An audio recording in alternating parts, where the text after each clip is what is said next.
Nigeria's inflation rate has risen to its highest in more than 27 years in December as food prices surged, further increasing cost of living in an economy that is struggling. According to the National Bureau of Statistics, consumer inflation rates rose for the 12th consecutive month in December to 28.5% year-on-year from November's 28.20%. The spike is the highest in the history of the country since 1996. Food inflation rate, which accounts for the bulk of Nigeria's inflation bracket, rose to 33.93% in December from 32.8% in November. President Bola Tinubu had in May embarked on bold reforms in decades by scrapping fuel subsidy and devaluing the currency to revive economic growth, but this growth is yet to pick up as inflation pressure worsens. This, for the average Nigerian, is a poor purchasing power. It has not been friendly at all. It has not been friendly. If not for the grace of God, it has been so horrible because it's not helping our business. Everything is too expensive now. Easy at all.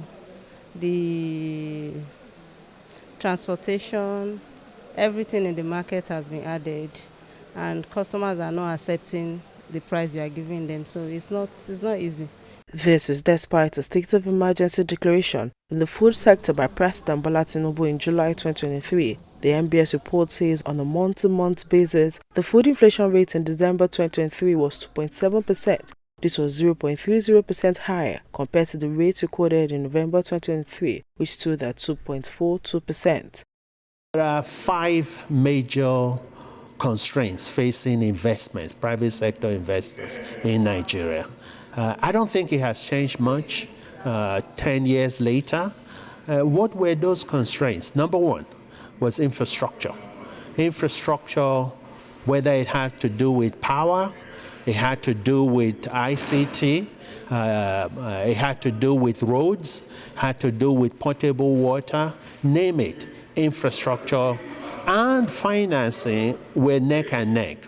Economic analysts say higher fuel prices and a weak currency also stroked price pressures, while predicting the inflation rate will breach 30% by the end of the first quarter and will likely peak till middle of 2024. This policy also is geared towards making sure that we come to unified exchange rate in the shortest possible time.